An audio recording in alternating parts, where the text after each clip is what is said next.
প্রত্যেক নবীকে আল্লাহ তাআলা তাদের নবুয়তের প্রমাণ হিসেবে as a proof of their প্রফেসি প্রত্যেক নবীকে আল্লাহ তাআলা মুআজিজা দিয়েছেন, মিরাজ। আসসালামু আলাইকুম ওয়া রাহমাতুল্লাহি ওয়া বারাকাতুহু। নাহমাদুহু ওয়া নুসাল্লি আলা রাসূলিহিল কারীম। আম্মা বা'দু ফাআউযু বিল্লাহি মিনাশ শাইতানির রাজীম। বিসমিল্লাহির রহমানির রহিম। নবী এবং রাসূলগণ হচ্ছে এই পৃথিবীর শ্রেষ্ঠতম মানুষ। তারা আল্লাহ তাআলার প্রেরিত পুরুষ এবং এই পৃথিবীতে তারা আল্লাহ তাআলার বাণী বাহক হিসেবে কাজ করে গিয়েছেন। আল্লাহ তাআলা ইরশাদ করছেন, ওয়া ইন্নাহুম ইনদানা লামিনাল মুস্তাফাইনাল আখিয়ার। এর মানে তারা হচ্ছেন the chosen and the selected personality by Allah সুবহানাহু ওয়া তাআলা। স্বয়ং আল্লাহ তাআলা নবীদেরকে সিলেক্ট করেছেন, তিনি চুজ করেছেন এবং বাছাই করেছেন গোটা মানব মণ্ডলীর মধ্য থেকে তার বাণী বাহকের কাজ পৃথিবীতে করে যাবার জন্য। এই পৃথিবীতে বিভিন্ন নবীকে আল্লাহ তাআলা বিভিন্ন গুণে গুণান্বিত করেছেন। এক একজনকে তিনি এক এক উপাধিতে তিনি ভূষিত করেছেন। আল্লাহ তাআলা ইরশাদ করছেন, তিলকা রসুলু ফাদ্দালনা বা'দাহুম আলা বা'দ। তিনি এক একজন রসুলকে এক একজনের উপর প্রাধান্য দিয়েছেন। তিনি কাউকে উপাধি দিয়েছেন সফিউল্লাহ, কাউকে উপাধি দিয়েছেন নাজিউল্লাহ, কাউকে উপাধি দিয়েছেন কালিমুল্লাহ, কাউকে উপাধি দিয়েছেন খলিলুল্লাহ, কিংবা কাউকে উপাধি দিয়েছেন হাবিবুল্লাহ। এই পৃথিবীতে কতজন নবী এবং রসুলকে আল্লাহ তাআলা প্রেরণ করেছেন, এ ব্যাপারে আমরা যে সমস্ত বর্ণনাগুলো পাই সেখান থেকে আমরা জানতে পারি যে এই পৃথিবীতে আল্লাহ তাআলা 1,24,000 নবী প্রেরণ করেছেন। এবং আরেকটি বর্ণনা মতে আমরা জানতে পারি যে তিনি 313 জন রসুল কিংবা 315 জন রসুলকে এই পৃথিবীতে প্রেরণ করেছিলেন। ঠিক এক্স্যাক্টলি কতজন নবী এবং রসুলকে তিনি পৃথিবীতে প্রেরণ করেছেন এই বিষয়টি সহিহ হাদিস দ্বারা সাব্যস্ত না হলেও সকল আম্বিয়া আলাইহিমুসসালামের উপর ঈমান আনা, তাদেরকে বিশ্বাস করা, এটা আমাদের ঈমানের অন্তর্ভুক্ত। হাদিসে জিবরিল থেকে আমরা জানতে পারি সাইয়েদনা জিবরিল আলাইহিস সালাম আল্লাহ রাসূল সাল্লাল্লাহু আলাইহি ওয়াসাল্লামকে জিজ্ঞেস করেছিলেন, ইয়া রাসূলুল্লাহ ফাআখবিরনি আনিল ঈমান। ঈমান কাকে বলে? আপনি আমাকে বলবেন কি? আপনি আমাকে ঈমানের সংজ্ঞা দিন। আল্লাহ রাসূল সাল্লাল্লাহু আলাইহি ওয়াসাল্লাম তখন 6টি বিষয়ের উপর বিশ্বাস স্থাপন করাকে ঈমান বলে আখ্যা দিয়েছিলেন। তিনি তখন বলেছিলেন, আন তুমিনা বিল্লাহি ওয়া মালাইকাতিহি ওয়া কুতুবিহি ওয়া রুসুলিহি ওয়াল ইয়াউমিল আখিরি ওয়া তুমিনা বিল কদারি খাইরিহি ওয়া শাররিহি। অর্থাৎ আল্লাহ তাআলার উপর বিশ্বাস করা, ফেরেশতাদের উপর বিশ্বাস করা, আল্লাহর পাঠানো কিতাবগুলোর উপর বিশ্বাস করা এবং তার প্রেরিত রাসূলদের উপর বিশ্বাস করা, আখিরাত এবং ভাগ্যলিপির উপর বিশ্বাস করাকে ঈমান বলে। তাহলে আমরা বুঝতে পারলাম এই 6টি জিনিসের উপর বিশ্বাস করার নাম হচ্ছে ঈমান। তন্মধ্যে অন্যতম হচ্ছে আল্লাহর পাঠানো তার প্রেরিত রাসূলদের উপর ঈমান আনা। সূরাতুল বাকারাতে আল্লাহ তাআলা ইরশাদ করেছেন, আমানার রাসূলু বিমা উনজিলা ইলাইহি মির রাব্বিহি ওয়াল মুমিনুন কুল্লুন আমানা বিল্লাহি ওয়া মালাইকাতিহি ওয়া কুতুবিহি ওয়া রুসুলিহি। সূরাতুল বাকারাতে আল্লাহ তাআলা ইরশাদ করছেন যে বিশ্বাসীরা তারা আল্লাহর উপর বিশ্বাস করে, ফেরেশতাদের উপর বিশ্বাস করে এবং রাসূলদের উপরও তারা ঈমান আনে বা বিশ্বাস স্থাপন করে। এই পৃথিবীতে এমন কোনো জাতিগোষ্ঠী নেই কিংবা এমন কোনো জনগোষ্ঠী নেই যে জাতিগোষ্ঠীর কাছে বা জনগোষ্ঠীর কাছে আল্লাহ তাআলা রাসূল প্রেরণ করেননি। আল্লাহ তাআলা ইরশাদ করেছেন, ওয়া ইম মিন উম্মাতিন ইল্লা খালা ফিহা নাযীর। এই পৃথিবীতে এমন কোনো জাতিগোষ্ঠী নেই যাদের কাছে আল্লাহ তাআলা কোনো ওয়ার্নার, কোনো সতর্ককারী প্রেরণ করেননি, বরং প্রতিটি জাতিগোষ্ঠীর কাছে, জনগোষ্ঠীর কাছে তিনি সতর্ককারী হিসেবে রাসূলদেরকে প্রেরণ করেছেন। অন্যত্র আল্লাহ তাআলা ইরশাদ করেছেন, ওয়ালাকাদ বাআসনা ফি কুল্লি উম্মাতিন রাসূলা।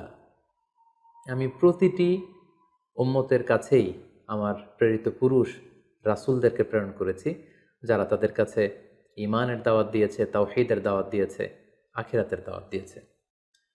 এবং কোরআন থেকে আমরা এটাও জানতে পারি যে রাসূল না পাঠিয়ে কোনো জাতিগোষ্ঠীকে আল্লাহ তাআলা তাদের পাপের কারণে ধ্বংস করে দেননি। আল্লাহ তাআলা ইরশাদ করছেন, ওমা কুন্না মুআযিবিনা হাত্তা নাবআসা রাসূলা। রসুল না পাঠিয়ে, কোনো সতর্ককারী না পাঠিয়ে, কোনো পাপের কারণে, অন্যায়ের কারণে কোনো জাতিগোষ্ঠীকে আমি ইতিপূর্বে ধ্বংস করিনি। তবে কালামুল্লাহ মাজিদে, কোরআন আল কারিমে সকল নবী রাসূলের ব্যাপারে আমাদেরকে বলা হয়নি। সব নবীদের কথা কোরআনুল কারিমে উঠে আসেনি। কেবলমাত্র 25 জন নবীর কথা আল্লাহ তাআলা আল কোরআন আল কারিমে আমাদেরকে জানিয়েছেন। আল্লাহ তাআলা ইরশাদ করছেন, ওয়া রুসুলান কদ কসাসনাহুম আলাইকা মিন ক্বাবলু ওয়া রুসুলান লাম নাকসুসহুম আলাইক। হে নবী, আমি নবীদের মধ্য থেকে, রাসূলদের মধ্য থেকে কিছু কিছু নবী রাসূলের কথা আমি তোমাকে জানিয়েছি এবং অনেক অনেক নবী রাসূল আছে যাদের কথা, যাদের স্টোরিগুলো, যাদের ঘটনাগুলো আমি তোমাকে জানাইনি। এই কোরআনের মধ্যে তাদের ব্যাপারে কিছুই আমি উল্লেখ করিনি। এবং আরেকটি মজার বিষয় হচ্ছে কোরআনুল কারিমে এই 25 জন নবীদের কথা যে কেবলমাত্র 25 বার উল্লেখ করা হয়েছে ব্যাপারটি এমন নয়, বরং এই 25 জন নবীর কথা অনেকবার, এক এক নবীর কথা 5 বার, 7 বার, 10 বার করে ঘুরিয়ে ফিরিয়ে বারবার রিপিটেশন করে কালামুল্লাহ মাজিদে এই নবীদের কথা উল্লেখ করা হয়েছে। এর কারণ হচ্ছে আল্লাহ তাআলা বলছেন যে যাতে করে ওই সমস্ত নবীদের ঘটনাগুলো শুনে হে নবী মোহাম্মদ তুমি ধৈর্য ধারণ করতে পারো। তোমার জীবনে যে ক্রাইসিস চলছে এর চেয়েও অনেক বড় বড় ক্রাইসিস তোমার আগের অন্যান্য নবীদের জীবনেও এসেছিল। তাদের ইনসিডেন্টগুলো জেনে, তাদের অবস্থাগুলো জেনে, কিভাবে তারা ওভারকাম করেছিল এগুলো জেনে তুমি ধৈর্য ধারণ করতে পারবে। তোমার হৃদয়কে আরও মজবুত করার জন্য, সুদৃঢ় করার জন্য আমি এই নবীদের কাহিনীগুলো কোরআনে বর্ণনা করছি। আল্লাহ বলছেন মা নুসাব্বিতু বিহি ফুআদাক, যাতে করে তোমার হৃদয়টা আরও মজবুত হয়, টু স্ট্রেংথেন ইউর হার্ট, তোমার হৃদয়টাকে আরও মজবুত করার জন্য, তুমি যাতে আরও ধৈর্যশীল হতে পারো, এজন্য আমি নবীদের কাহিনী তোমাকে শুনিয়েছি। অন্য একটি আয়াতে আল্লাহ তাআলা ইরশাদ করছেন লাকাদ কানা ফি কসাসিহিম ইবরাতুল লিউলিল আলবাব, নবীদের এই ঘটনাগুলোর মধ্যে, স্টোরিগুলোর মধ্যে তোমাদের জন্য লেসন রয়েছে, শিক্ষা রয়েছে। Lesson for the man of understanding, যারা চিন্তা করে, যারা বুঝতে চায়, যারা জানতে চায়, তাদের জন্য এই ঘটনাগুলোর মধ্যে আল্লাহ তাআলা অনেক শিক্ষা রেখে দিয়েছেন। অন্য একটি আয়াতে আল্লাহ তাআলা ইরশাদ করছেন ফাকুসুসিল কসাস লাআল্লাহুম ইয়াতাফাক্কারুন, হে নবী পূর্ববর্তী নবীদের ঘটনাগুলো, কাহিনীগুলো, কিচ্ছাগুলো আপনি আপনার উম্মতের মাঝে শোনান, যাতে করে they may reflect or ponder on or they may use their sense, তারা যাতে তাদের সেন্সকে ইউজ করতে পারে, এজন্য আমি নবীদের ঘটনাগুলো আপনার কাছে নাজিল করছি এবং এই ঘটনাগুলো আপনি তাদেরকে শোনান। নবীদের নামে আল্লাহ তাআলা সর্বমোট 6টি সূরা কোরআনুল কারিমে ডেডিকেট করেছেন। 6 জন নবীর নামে 6টি সূরা তিনি দিয়েছেন, আর সেগুলো হচ্ছে সূরা ইউনুস, সূরা হুদ, সূরা ইউসুফ, সূরা ইব্রাহিম, সূরা মুহাম্মদ এবং সূরা নূহ। এই 6 জন নবীর নামে আল্লাহ তাআলা 6টি সূরা দিয়েছেন এবং সকল নবীদের নামে তিনি একটি সূরা ডেডিকেট করেছেন, সেটি হচ্ছে সূরাতুল আম্বিয়া। সম্মানিত সুধী, কিছু কিছু ক্যারেক্টারিস্টিক্স বা অ্যাট্রিবিউট আছে যেগুলো সব নবীদের ক্ষেত্রে প্রযোজ্য, সব নবীদের জীবনীতেই সেগুলো পাওয়া যায়। তার মধ্যে অন্যতম হচ্ছে ওয়াহি, সিক্রেট মেসেজ। সকল নবীকে আল্লাহ তাআলা এই রেভেলেশন বা ওহী পাঠিয়েছেন, গাইডেন্স পাঠিয়েছেন, যাতে করে এই গাইডেন্সের আলোকে তারা তাদের উম্মতকে গাইড করতে পারে। পাশাপাশি সকল নবীরা অনুপম চরিত্রের অধিকারী ছিলেন, অসাধারণ চরিত্রের অধিকারী ছিলেন। আর প্রতিটি নবীর মিশন এবং ভিশন ছিল, দাওয়াতি কার্যক্রম ছিল একটি, আর সেটি হচ্ছে লা ইলাহা ইল্লাল্লাহ মুহাম্মাদুর রাসূলুল্লাহ, দেয়ার ইজ নো গড, কোনো ইলাহ নেই আল্লাহ ছাড়া, তিনি হচ্ছেন একমাত্র ইলাহ। এবং এই একত্ববাদের দিকেই কিন্তু সকল রাসূলরা তাদের জাতিগোষ্ঠীর লোকদেরকে দাওয়াত দিয়েছেন। পাশাপাশি সকল নবীরা নিষ্পাপ ছিলেন, সকল নবীরা মাসুম ছিলেন, মেজর কোনো সিন থেকে আল্লাহ তাআলা তাদেরকে হেফাজত করেছেন। প্রত্যেক নবীকে আল্লাহ তাআলা তাদের নবুয়তির প্রমাণ হিসেবে as a proof of their প্রফেসি, প্রত্যেক নবীকে আল্লাহ তাআলা মুআজিজা দিয়েছেন, মিরাকেল, যাতে করে এই মিরাকেল দেখিয়ে সকল নবীরা তারা তাদের উম্মতের মাঝে আস্থা অর্জন করতে পারে। পাশাপাশি পৃথিবীর প্রতিটি নবী মানুষ ছিলেন, কোনো জিন, কোনো ফেরেশতা নবী হয়ে পৃথিবীতে আগমন করেননি, সকল নবীরা মানুষ ছিলেন, সকল নবীরা পুরুষ ছিলেন, কোনো নারী নবী হওয়ার সৌভাগ্য অর্জন করতে পারেনি। এবং সহিহ বুখারী থেকে আমরা জানতে পারি যে প্রতিটি নবী তারা ছাগল চড়িয়েছেন। আল্লাহ হাবিব সাল্লাল্লাহু আলাইহি ওয়াসাল্লাম বলেছেন মা বাআসাল্লাহু নাবিয়্যান ইল্লা রাআল গানাম, এই পৃথিবীতে এমন কোনো নবী নেই যারা ছাগল, মেষ বা বকরি চড়ায়নি। অনেক নবী ব্যবসা করেছেন এবং কোনো কোনো নবী রাষ্ট্র পরিচালনার মতো গুরুত্বপূর্ণ দায়িত্ব তারা পালন করেছেন। পাশাপাশি সকল নবীদের মধ্যে একটি কমন বিষয় ছিল, সেটি হচ্ছে সকল নবীদের জীবন ছিল সংগ্রামী জীবন। অনেক পরীক্ষা দিয়ে, অনেক ট্রায়ালসের সম্মুখীন হয়ে নবীরা তাদের নিজেদেরকে প্রমাণ করে করে তারা আল্লাহ তাআলার কাছে প্রিয় ভাজন হিসেবে স্বীকৃতি পেয়েছেন।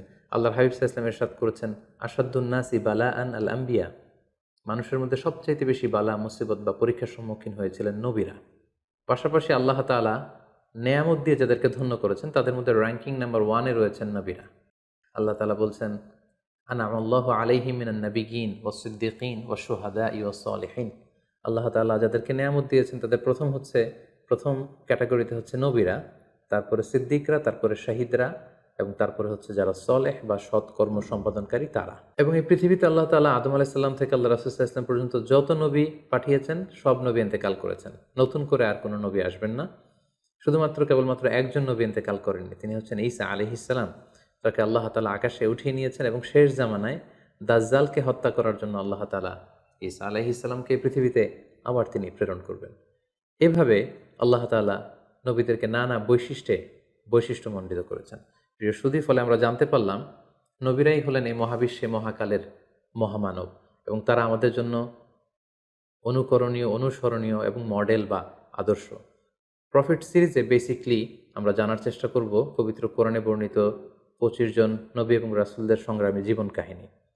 সাইয়েদনা আদম আলাইহিস সালাম থেকে শুরু করে ধারাবাহিকভাবে আল্লাহ রাসূল সাল্লাল্লাহু আলাইহি ওয়াসাল্লাম পর্যন্ত কোরআনে বর্ণিত সকল নবীদের তথ্যবহুল, ঘটনাবহুল এবং বর্ণাঢ্য জীবনী থেকে আমাদের বাস্তবিক লাইফে, আমাদের জীবনে কি কি লেসন রয়েছে, শিক্ষা রয়েছে, সেগুলো আমরা জানবার চেষ্টা করব। প্রিয় সুধী, আপকামিং প্রফিট সিরিজের প্রতিটি এপিসোড দেখতে আপনারা চোখ রাখুন আমাদের এই ইউটিউব চ্যানেলটিতে। আসসালামু আলাইকুম।